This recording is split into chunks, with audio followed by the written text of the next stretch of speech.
કેમ છો મિત્રો? બધા મજામાં જ હશો? અને આજે આપણે ધોરણ 10 નો પહેલા ચેપ્ટરનો આજનો આ છઠ્ઠો વિડિયો છે. છઠ્ઠા વિડિયોની અંદર સ્ટાર્ટ કરીએ. છઠ્ઠા ભાગમાં આપણે આજે ભણવાના છે ઉષ્મીય વિઘટન ઉદાહરણ આપી સમજાવો. ઉષ્મીય વિઘટન એટલે કે ઉષ્મીય વિઘટન એટલે શું? કે કોઈ પ્રક્રિયા હશે એનું વિઘટન. વિઘટન એટલે એક ભાગમાં, બે ભાગમાં, ત્રણ ભાગમાં એમ વિઘટન થાય. નાના નાના ટુકડા બને, વિઘટન કીધું. ઉષ્મીય વિઘટન એટલે શું? તો ઉષ્મીય એટલે કે ગરમ કરીને એને તોડવાનું છે. કોઈ વસ્તુ હોય એને આપણે ગરમ કરીએ અને તોડીએ તો એને આપણે કહેવામાં આવે ઉષ્મીય વિઘટન. એટલે કે ગરમી આપવાની છે, એટલે એને આપણે હીટ આપવાની છે, નીચેથી બર્નરથી એ વસ્તુને ગરમ કરવાની છે. તો એના અલગ અલગ આપણને ઉદાહરણ આપવાના છે. તો એ અલગ અલગ ઉદાહરણ કયા? તો એ આપણને મેઇન 3 ઉદાહરણ છે અને ત્રણે 3 ઉદાહરણ એકદમ સરળ છે. પહેલું ઉદાહરણ તમને આવડી જશે, બીજા બે ઓટોમેટિકલી આવડી જાય. સ્ટેપ્સ યાદ રાખવાના છે, પ્રવૃત્તિ શું કહેવા માંગે છે યાદ રાખવાનું છે, અને નાના મોટા જે પોઈન્ટ્સ છે એ તમારે યાદ રાખવાના છે. જેમ કે ઉત્કલન નળી. ઉત્કલન નળી તો કસ નળી તો બંને એક જ છે. કસનળી તમે બધાએ જોયું હોય છે, કાચની કસનળી આવતી હોય અને કસનળીથી આપણે પ્રેક્ટિકલ કરવાના હોય છે. તો આપણને અત્યારે આ મુદ્દા સમજવા માટે અને આના પછીના હજી 2-3 થિયરી સમજવા માટે આપણી પાસે ઇમેજિનેશન પાવર. ઇમેજિનેશન પાવર એટલે કે કાલ્પનિક શક્તિ. કાલ્પનિક શક્તિ તમારામાં બહુ જ વધારે હોવી જોઈએ. જો કાલ્પનિક શક્તિ વધારે હશે તો તમે ઇઝીલી આ વસ્તુ સમજશો. હું તમને એમ કહું કે ઉત્કલન નળીમાં 2 ગ્રામ ફેરસ સલ્ફેટ આપણે નાખીએ. હવે ઉત્કલન નળીમાં 2 ગ્રામ ફેરસ સલ્ફેટ તો તમે વિચારો એક કસ નળી હશે એમાં 2 ગ્રામ આપણે ફેરસ સલ્ફેટ નાખ્યો. હવે એને ગરમ કરીએ તો વિચારો નીચેથી બર્નરથી આપણે ગરમ કરી, પહેલા એનો રંગ આવો હતો, પછી એનો રંગ આવો થઈ ગયો અને પ્રક્રિયા તો હું લખાવી દઈશ. તો આ રીતે આપણને આગળ વધવાનું છે. તો પેલું ઉદાહરણની અંદર જોઈએ તો સૌપ્રથમ એક ઉત્કલન નળી લેવાની છે. પેલું ઉદાહરણ સૌપ્રથમ એક શુષ્ક ઉત્કલન નળી લેવાની છે. શુષ્ક એટલે કે કોરે એમાં કે પાણીનું ડ્રોપ ન હોવું જોઈએ, બીજા કોઈ કેમિકલ તમે એની અંદર નાખેલા ન હોવા જોઈએ, એકદમ શુષ્ક ક્લીન એક ઉત્કલન નળી લેવાની છે. અને એ ઉત્કલન નળીમાં 2 ગ્રામ ફેરસ સલ્ફેટ. ઉત્કલન નળીમાં 2 ગ્રામ ફેરસ સલ્ફેટ. પણ આ ફેરસ સલ્ફેટ એવો છે કે FeSO4 ધરાવે. આ ફેરસ સલ્ફેટ એવો છે કે જે FeSO4 7H2O આ એનું અણુસૂત્ર થાય. હવે 7H2O એટલે ઇન્ટુ એટલે મલ્ટીપ્લિકેશન બાય. આની અંદર 7 પાણીના અણુ છે. તમને આ 7 પાણીના અણુ શું આ બધું વસ્તુ આપણે બીજા ચેપ્ટરમાં તો ભણવાની જ છે, પ્લાસ્ટર ઓફ પેરિસ વખતે. પણ ફેરસ સલ્ફેટનું એવું દ્રાવણ છે કે જેની અંદર પાણી પણ રહેલું છે, જે શુષ્ક સ્વરૂપે પણ હોય કે લિક્વિડ સ્વરૂપે પણ હોય. એ પછીની વસ્તુ છે. FeSO4 ની સાથે કોણ છે? પાણી છે. સૌપ્રથમ એક ઉત્કલન નળીમાં 2 ગ્રામ તમારે એડ કરવાના છે ફેરસ સલ્ફેટ. આ ફેરસ સલ્ફેટ તમે લેવામાં આવે છે જ્યાં લેવામાં આવે જ્યાં આ જે ફેરસ સલ્ફેટ છે, આ તમારું જે ફેરસ સલ્ફેટ છે, ત્યાં ફેરસ સલ્ફેટ નો રંગ લીલા રંગનો હોય છે. કેવા રંગનો હશે? લીલા રંગનો. 1 માર્કની અંદર આ પૂછાય છે પ્રશ્ન. એક તમારે આ રીતની શુષ્ક કસનળી લેવાની છે. એક કસનળીની અંદર તમારે ફેરસ સલ્ફેટ એડ કરવાનું છે. જ્યારે આ તમે ફેરસ સલ્ફેટ એડ કરો ત્યારે એની અંદર પાણીનું પ્રમાણ હોય અને એને કારણે એનો રંગ છે એ લીલો હોય. આ જેટલું કીધું મેં તમને કહી દીધું. એક ફેરસ સલ્ફેટ .7H2O લેવો તો એનો રંગ છે લીલા રંગનો. હવે આ લીલો રંગ તમને મળ્યો તો હવે શું કરશું? તો કે આ જ ફેરસ સલ્ફેટને આપણે ગરમ કરવાનું છે. એટલે કે હવે તે ઉત્કલન નળીને બર્નર વડે ગરમ કરવામાં આવે છે. હવે તે ઉત્કલન નળીને બર્નર વડે ગરમ કરવામાં આવે. બર્નરથી આ ઉત્કલન નળીને તમારે શું કરવાનું છે મિત્રો? ગરમ કરવાની છે. બર્નર અથવા તો સ્પિરિટ લેમ્પ હોય અથવા તો અન્ય ગતિથી તમે આને ગરમ કરી શકો. હવે તમે આને ગરમ કરો તો શું થાય? તો આપણને અત્યારે ભણીએ જ છે ઉષ્મીય વિઘટન. ઉષ્મીય ગરમ કરવાનું આવી ગયું, હવે વિઘટન થશે. કઈ રીતે વિઘટન થાય તો જોઈએ. તેથી ફેરસ સલ્ફેટનો લીલો રંગ બદલાય. તેથી ફેરસ સલ્ફેટનો લીલો રંગ બદલાય છે. લીલો રંગ બદલાય. કેમ લીલો રંગ બદલાય? તો કે જ્યારે ગરમ નતું ત્યારે એ લીલા રંગનું હતું, પણ જ્યારે તમે એને ગરમ કર્યું એટલે કે FeSO4.7H2O ને તમે ગરમ કર્યું ત્યારે પાણી છે એ બળી જાય. પાણી બળી જાય જેને કારણે એ ફક્ત FeSO4 થઈ જાય અને એનો લીલો રંગ જે હતો એ બદલાય. લીલો રંગ બદલાઈ જાય છે. લીલો રંગ આપણો કેવો થઈ જશે મિત્રો? બદલાઈ જાય. ફરીથી હું કહું, જ્યારે FeSO4.7H2O હતું એટલે કે ફેરસ સલ્ફેટ હતું તો એનો રંગ લીલો હતો. પણ તમે જ્યારે એને હીટ આપ્યું એટલે આપણે ખબર છે કે પાણી બળી ગયું એટલે કે આ એટલું બળી જાય તો શું થઈ જાય? ફેરસ સલ્ફેટનો રંગ કેવો થાય? બદલાય છે. લીલો રંગ એનો જે છે એ બદલાઈ જાય છે અને તેને કારણે તેમજ એમાં જે સલ્ફરના બળવાથી ઉદ્ભવતી વાસ પણ સૂંઘી શકાય છે. તેથી સલ્ફરના બળવાથી તેમની વાસ પણ સૂંઘી શકાય. જ્યારે તમે સ્કૂલે જાશો તો તમારા શિક્ષકો જે છે તમને સલ્ફરની જે સલ્ફર બળતું હોય એની વાસ સૂંઘાડશે. એકદમ તીવ્ર વાસ હોય. ડાયરેક્ટ આપણે વાસ અચાનક આવી ગયો તો આપણે ઘડીક પ્રોબ્લેમેટિક પણ થઈ શકે છે. એકદમ તીવ્ર વાસ હોય અને તે આપણે જ્યારે આ પ્રક્રિયા કરીએ ત્યારે આની અંદર કંઈક સલ્ફર બળતું હશે એટલે કે જે SO4 છે ને ત્યાંથી કંઈકથી સલ્ફર નીકળતું હશે. સલ્ફર બે સ્વરૂપે નીકળે, આમ તો ત્રણ: સલ્ફર, સલ્ફર ડાયોક્સાઇડ અને સલ્ફર ટ્રાયોક્સાઇડ. તો એ હવે આપણે પ્રક્રિયાની અંદર જોઈએ. ફરીથી હું તમને કહું, આ આકૃતિમાં જ સમજો. એક ઉત્કલન નળી લીધી, એની અંદર નાખ્યું FeSO4 અને 7H2O, પાણીવાળું ફેરસ સલ્ફેટ, જેનો રંગ હતો લીલો. જ્યારે તમે એને બર્નરથી ગરમ કરો છો ત્યારે તેમાં રહેલું પાણી બળી જાય છે જેને કારણે FeSO4 નો લીલો રંગ છે એ બદલાઈ જાય. લીલો રંગ બદલાણો તેથી શું થશે તો કે તેમાં રહેલો જે સલ્ફર છે એની તીવ્ર વાસ તમે સૂંઘી શકો છો. હવે આપણે આ પ્રક્રિયા હું તમને લખીને આપું. પ્રક્રિયા શું કહેવામાં આવે છે મિત્રો? તો પહેલા ફેરસ સલ્ફેટ FeSO4 જે સોલિડ હતું ઉપર તે ઉપર શું લખશું તો કે આપણે એને હીટ આપી દીધી. હીટ એટલે કે બર્નર થી એને ગરમ કરતા હતા તો ઉષ્મા. FeSO4 માંથી તમને મળી જશે Fe2O3 પ્લસ સલ્ફરની વાસ તમને બે સ્વરૂપે જોવા મળશે, SO2 અને SO3. SO2 અને SO3 સ્વરૂપે તમને જોવા મળશે. તો આ પ્રક્રિયા સંતુલિત છે કે નહીં? કઈ Fe1 છે, Fe2 છે. Fe2 કરવા હોય તો અહીંયા બગડો.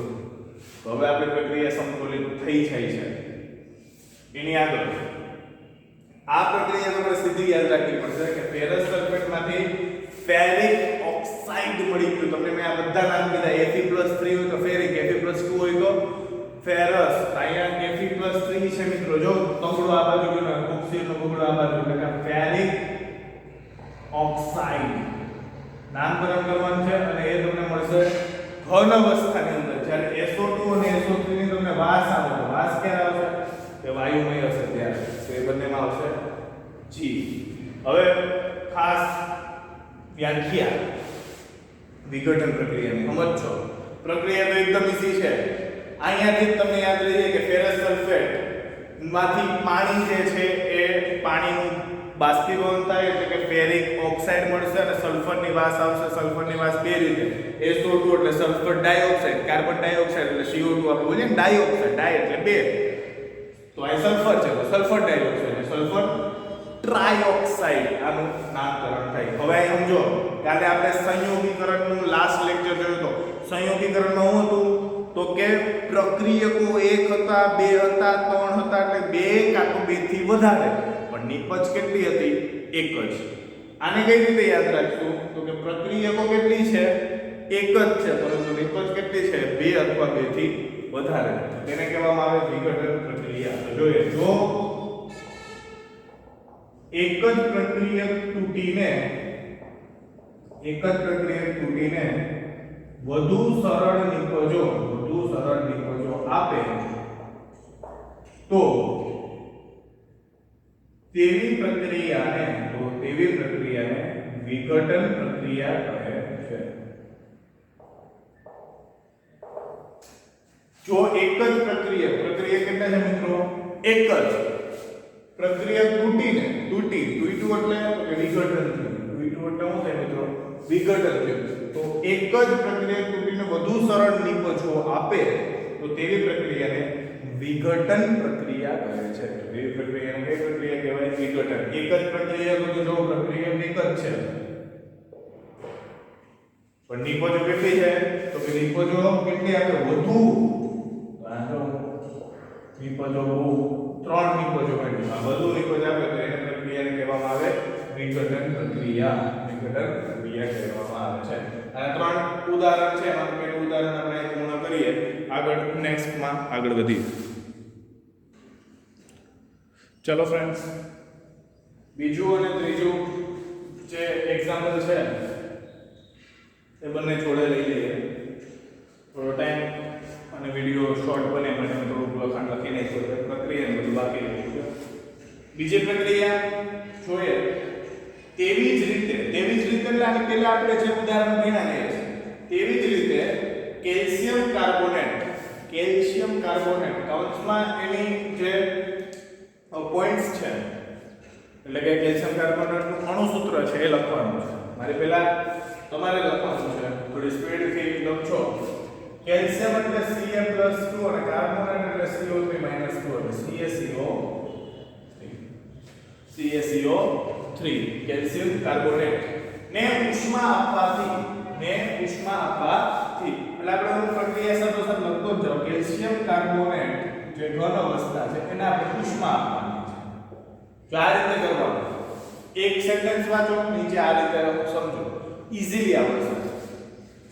ને ઉષ્મા આપવાથી તેનું કેલ્શિયમ ઓક્સાઇડ એટલે Ca+2 ઓક્સાઇડ એટલે O - 2 CaO. કેલ્શિયમ ઓક્સાઇડ અને કાર્બન ડાયોક્સાઇડ એટલે CO2 માં થતું વિઘટન એટલે ટુકડા. કોના ટુકડા થાય? કેલ્શિયમ કાર્બોનેટના. એમાં થશે કેલ્શિયમ ઓક્સાઇડમાં અને CO2 કયું હોય? વાયુ સ્વરૂપે માં થતું વિઘટન એ વિવિધ ઉદ્યોગોમાં ઉપયોગમાં લેવામાં આવે છે.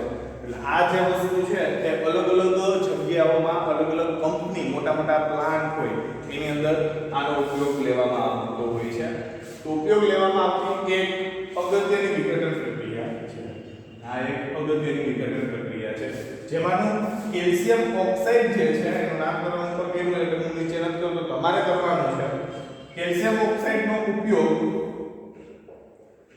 સિમેન્ટ બનાવવાની જે કંપની હોય છે, જે ઉદ્યોગ હોય છે એમાં થતો હોય છે. સિમેન્ટ બનાવવા માટે ઉપયોગ થાય CaO કેલ્શિયમ ઓક્સાઇડ.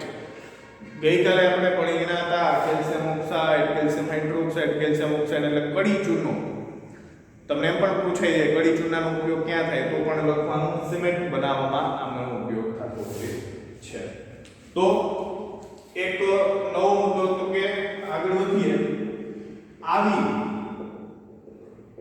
એટલે કે પ્રક્રિયા આવી ઉષ્માની મદદથી કરવામાં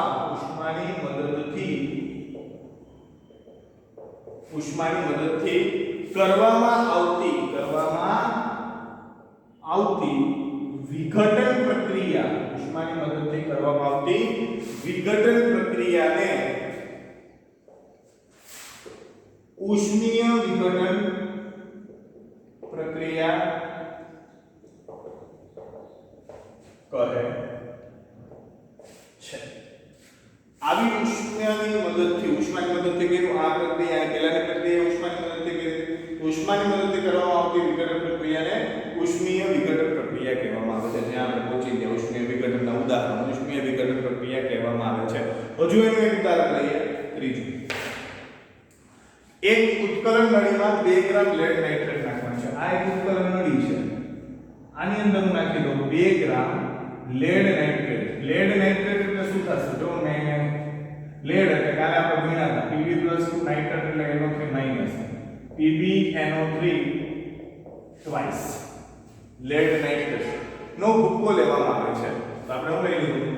આની અંદર 2 ગ્રામ PbNO3 ટ્વાઇસ નો ભૂક્કો લઈ લીધો એની આગળ.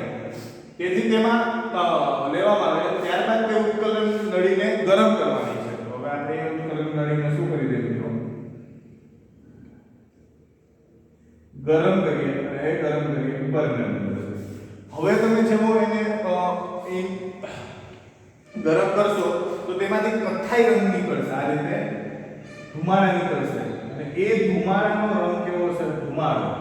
અને એ ધુમાડો કેવા રંગનો નીકળશે મિત્રો? કથ્થાઈ એટલે કે મરૂન બ્રાઉન કલર જેવો એનો, જે તમે બેન્ચ ઉપર બેઠો છો ને સ્કૂલની અંદર, એ બેન્ચનો જેવો કલર હોય એવો બ્રાઉન કથ્થાઈ રંગનો ધુમાડો નીકળશે. ત્યારબાદ તે ઉપકરણ નળીને ગરમ કરવામાં આવે છે. તેથી તેમાંથી કથ્થાઈ રંગનો ધુમાડો ઉત્પન્ન થતો દેખાય છે. કથ્થાઈ રંગનો ધુમાડો ઉત્પન્ન થતો દેખાય છે.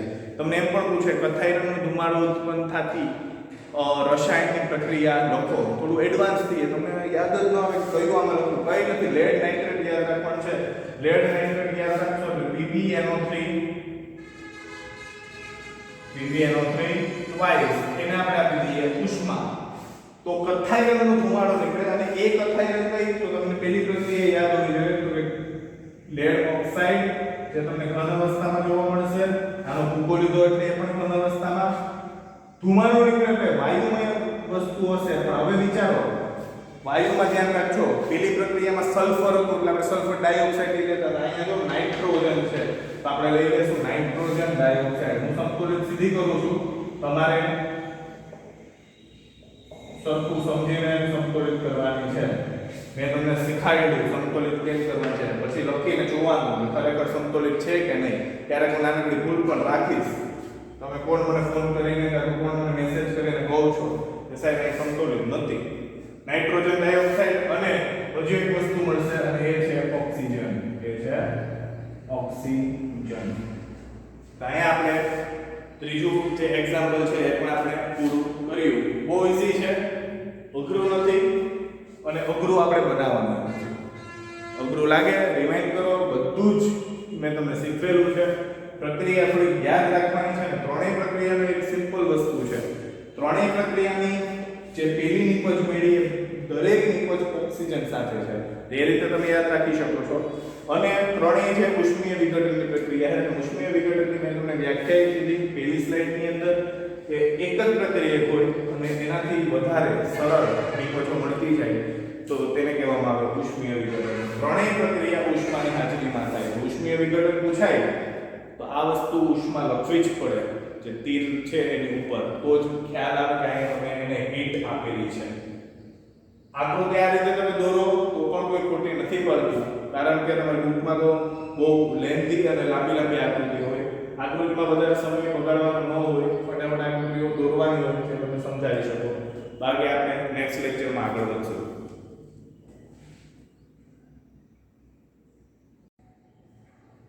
ચલો ફ્રેન્ડ્સ, આગળ વધીએ પાણીનું વિદ્યુત વિભાજન. પાણીનું વિદ્યુત વિભાજન એટલે શું? પહેલા તો પોઈન્ટ ઉપર આગળ વધીએ. તો પાણીનું વિદ્યુત વિભાજન એટલે શું થશે? તો કે પાણીનું વિદ્યુત વિભાજન એટલે કે પાણીની અંદર વિદ્યુત પસાર કરવાનું છે. પાણી એક બીકરની અંદર લો ને, એ બીકરમાં આપણે વિદ્યુત પસાર કરવાનું છે. તો તમને એમ થાય કે સાહેબ એમાં તો આપણે પાણીમાં વિદ્યુત પસાર કરીએ તો શોર્ટ લાગે. તો આપણને કંઈ ડાયરેક્ટ ન કરવાનું હોય, એ માટે ખાસ એની ચેમ્બર આવે છે, એ ચેમ્બરનો યુઝ કરવો પડે. એક પ્લાસ્ટિકનો કપ અથવા તો બીકર લેવાનું. મેં મુદ્દાઓ લખી નાખ્યા છે, તમારી બુક્સમાં પણ મુદ્દાઓ આપેલા છે. મુદ્દા હું એક એક વાંચતો જઈશ, તમને ઇઝીલી સમજાશે. આ એકદમ ઇઝી છે ને મોસ્ટ ટાઈમલી પણ છે. અવલોકન ખાસ સમજવાનું છે.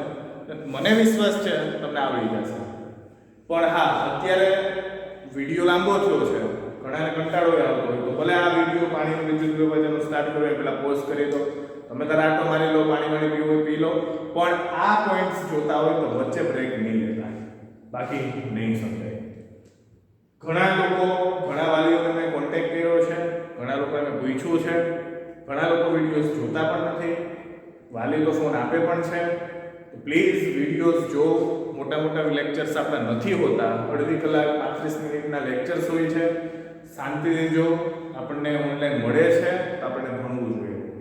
ચાલો જે પાણીનું વિદ્યુત વિભાજન બહુ જ ઇઝી મુદ્દા છે, સમજતા જઈએ. બીકર લઈ તેના બે છિદ્રો કરવા અને બંને છિદ્રોમાં રબરનો ગૂંચ લગાવો. એક બીકર લેવાનું છે, મેં તમને પહેલા એ કીધું કાલ્પનિક શક્તિ થોડીક વધારે, કેમ કે હવે પછીની પ્રક્રિયાઓમાં ધ્યાન રાખવું પડશે. એક બીકર લઈ એને બે છિદ્ર કરવાના અને એ બે છિદ્રની અહીંયા રબરના ગૂંચ લગાવવાના છે. તો આ મેં બે છિદ્રો કર્યા અને ત્યાં લગાડ્યા રબરના ગૂંચ. એક આ સાઈડ અને એક આ સાઈડ, બે બાજુના છિદ્રો કર્યા અને ત્યાં લગાડેલા છે રબરના ગૂંચ. તો તમને એમ થાય રબરના ગૂંચ લગાવવાનું કારણ શું? તો વિચારો મિત્રો, આ એક બીકર છે, એ બીકરની અંદર હું પાણી ભરું, રબરના ગૂંચને કારણે શું થશે કે પાણી છે નીચેથી ટપક ટપક પણ નહીં થાય, પાણી બધું ઉપર જ રહેશે. આ છિદ્રો કરવાનું કારણ શું? તો એ માટે આપણે બીજો મુદ્દો જોઈએ. ત્યારબાદ રબરના ગૂંચમાં કાર્બનના વિદ્યુત ધ્રુવો દાખલ કરો. કાર્બનના વિદ્યુત ધ્રુવો, તો જે મેં કાળા કાળા રંગના બે દોર્યા છે ને, એ કાર્બનના વિદ્યુત ધ્રુવો છે. તો અહીંયા કાર્બનના વિદ્યુત ધ્રુવો એટલે કાર્બન નો લેવાનો હોય, કાર્બનનું એક સ્વરૂપ લેવાનું હોય કે જેની અંદર કાર્બન હોય. જેમ કે કોલસો છે તો કોલસામાં કાર્બન હોય, એની આપણે પ્રક્રિયા ભણી ગયા અગાઉના લેક્ચરોની અંદર. તો એવું જ એક નામ છે ગ્રેફાઇટ. તો આ જે આપણે છે એ આપણે લેશું ગ્રેફાઇટ. ગ્રેફાઇટ એમ આ પણ કાળા રંગનું જે છે એ પણ આપણે એને શું કહીશું? ગ્રેફાઇટ. કાર્બનનું સ્વરૂપ લીધું, આની અંદર ગ્રેફાઇટ જે છે એની અંદર કાર્બન હોય છે. તમને કેમ ગ્રેફાઇટ લીધું એ બધું બહુ ડીપમાં આપણે ઉતરવું પડશે. ડીપમાં ઉતરવા માટે આપણે સાયન્સ રાખવું પડે. સાયન્સની અંદર વધારે આપણને ખબર પડશે કે ગ્રેફાઇટ કેમ આવ્યું. તો કાર્બનના વિદ્યુત ધ્રુવો દાખલ કરવા અને 6 વોલ્ટની બેટરી સાથે જોડો. હવે આને કાર્બનના વિદ્યુત ધ્રુવો મેં મૂક્યા તો એને મારે બેટરી હારે કેમ જોડવા પડે? તો બેટરી સાથે જોડવા માટે મારે એમાં છિદ્રો કરવાના છે. છિદ્રો કર્યા, રબરના ગૂંચ લગાડ્યા અને એ રબરના ગૂંચની સાથે આ જે લીટા દેખાય તમને, એ લીટા વાયર છે. વાયર આ તમને જે દેખાય છે આ તમારી કોર્ડ છે, કોર્ડ અથવા તો એને કહેવામાં આવે સ્વિચ. આ તમારી સ્વિચ છે. સ્વિચ ચાલુ કરો તો વિદ્યુત પ્રવાહ પસાર થાય, સ્વિચ બંધ કરો તો ન થાય. આ છે તમારી 6 વોલ્ટની બેટરી. બેટરી આવે એ બેટરી છે 6 વોલ્ટની અને એને કહેવાય વીજ કોષ. આ જે પ્રથમ વાયર, પેલો જે વાયર છે આ એનોડ કહેશું આને, અને આને આપણે કહેશું કેથોડ.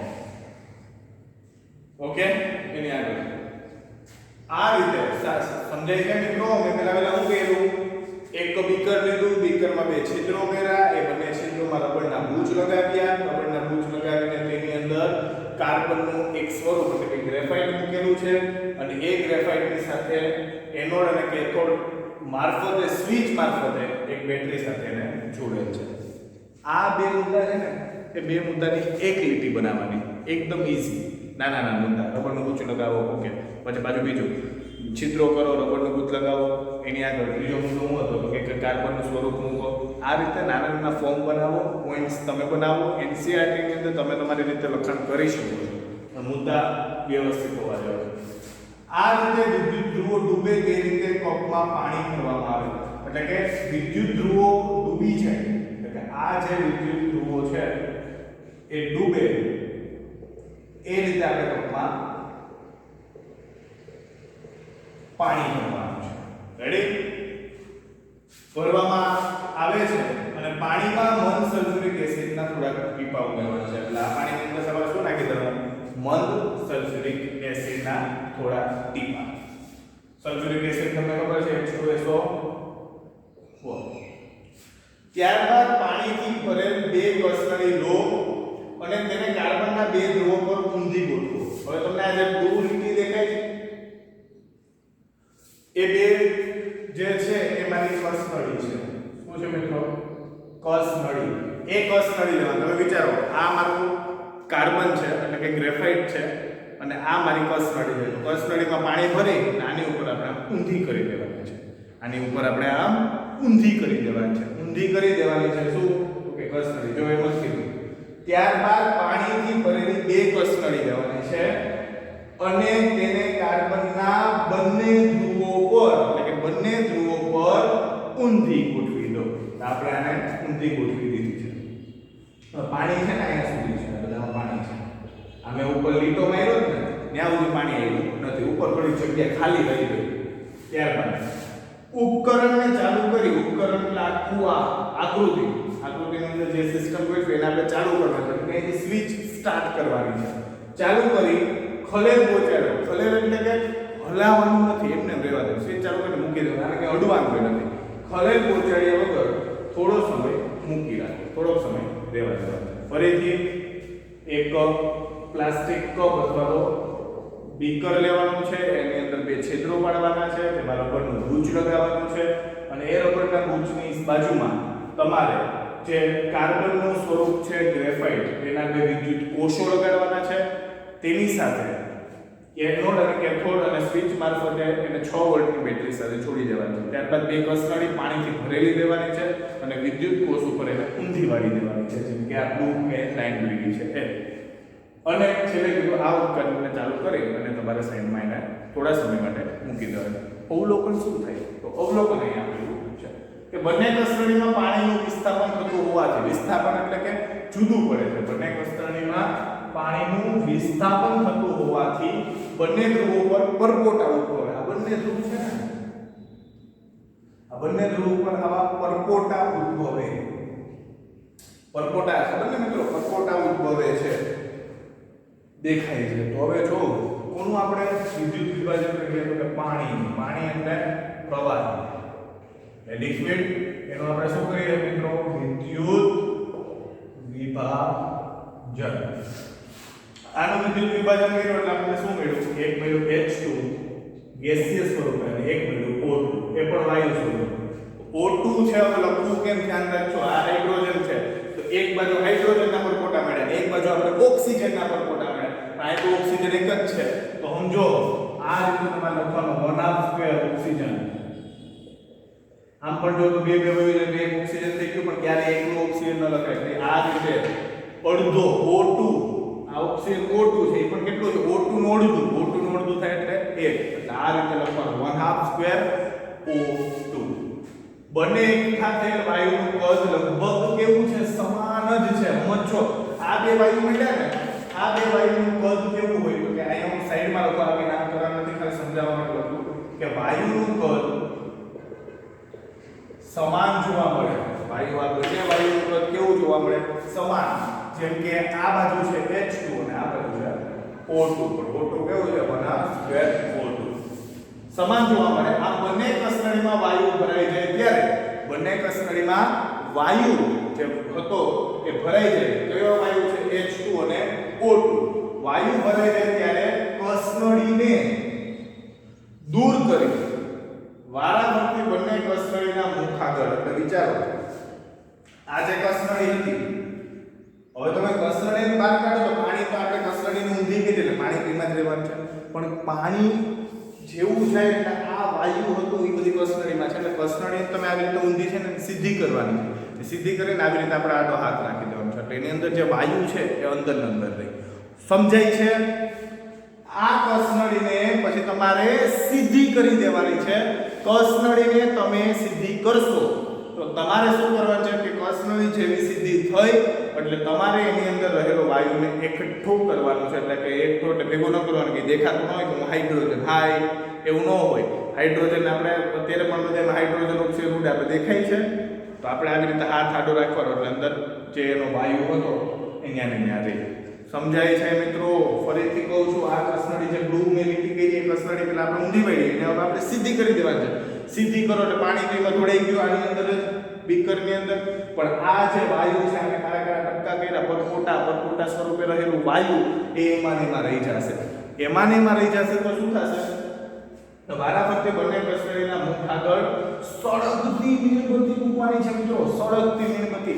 આ એક કસનળી છે, આની અંદર વાયુ છે, તો વાયુની જેમ આવી રીતે સળગતી મીણબત્તી મૂકવું.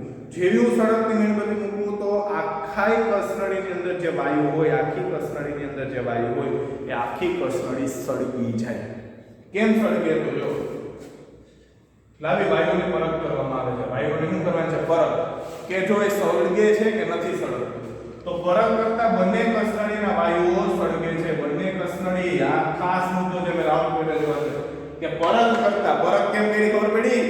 કસનળીને સીધી કરવાની છે ને આ મીણબત્તી રાખવાની છે, એટલે મીણબત્તી જેવી રાખ્યું એટલે સળગી ગયું. તો કે હા, પરખ કરતા બંને કસનળીના વાયુ કેવા થયા? સળગવા માંડ્યા. તમને અહીંથી સીધી ખબર પડી કે હાઇડ્રોજન અને ઓક્સિજન બે કેવા છે? દહનશીલ છે, એટલે કે સળગે. એટલે કે પાણીમાં ઉદ્ભવતા બંને દહનશીલ હાઇડ્રોજન અને ઓક્સિજન વાયુ છે. એની અંદર કોણ છે? તો કે એક હાઇડ્રોજન છે અને એક ઓક્સિજન છે. તેથી એક કસનળીમાં હાઇડ્રોજન અને બીજી કસનળીમાં ઓક્સિજન વાયુ હાજર છે. એને તો તમને કહી દીધું કે આની અંદર હાઇડ્રોજન એટલે તો ઓક્સિજન, આની અંદર ઓક્સિજન અને હાઇડ્રોજન. બહુ જ ઈઝી છે, પણ પૂછાય છે 3 માર્કની અંદર. બહુ મસ્ત પોઈન્ટ છે અને સીધા માર્ક્સ તમે આને કવર કરી શકો છો. પ્રક્રિયા એકદમ ઈઝી છે, લખાણ તમારી રીતે લખવાનું છે. હું તો તમને એમ કહું કે આ એવડી થિયરીનો એક લીટી અને આ અવલોકનની એક લીટી શોર્ટકટ બનાવો. હંમેશા તમારા માર્ક્સ કવર કરવાના એટલે શોર્ટકટ્સ બનાવો. આ પોઈન્ટ હોય ત્યાં શોર્ટકટ્સ ઉપર લખી નાખો. હું તો મારા સ્ટુડન્ટ્સને કહું છું, ફેરબુક બનાવતા હોય તો એમાં લખો ને ભાઈ, વાંધો નહીં, તમને જેમ યાદ રહે એમ શોર્ટકટ્સ બનાવો. જ્યારે તમે લાસ્ટમાં સ્પીડ રિવિઝન કરતા હોય ત્યારે શોર્ટકટ્સ જ યાદ રાખવાના હોય. શોર્ટકટ આ એક મુદ્દો છે, તો આમાં આ મુદ્દો હું કહેવા માંગુ છું કે એક બીકર લઈને એમાં છિદ્ર કરો. એ લખો બીકર છિદ્ર. હાલો, પેલો મુદ્દો એટલામાંથી લખી નાખવાનો કે સૌપ્રથમ એક બીકર લો, તો એ તમારે રીતે શબ્દો મૂકવાના હોય. તો એકદમ ઈઝીલી તમે આ મુદ્દો પૂરો થઈ શકે છે. અને આનો સ્ક્રીનશોટ લઈ લો, એ આપણે આગળ વધીએ. ને ફરીથી તમને કહીશ, please like, share and subscribe.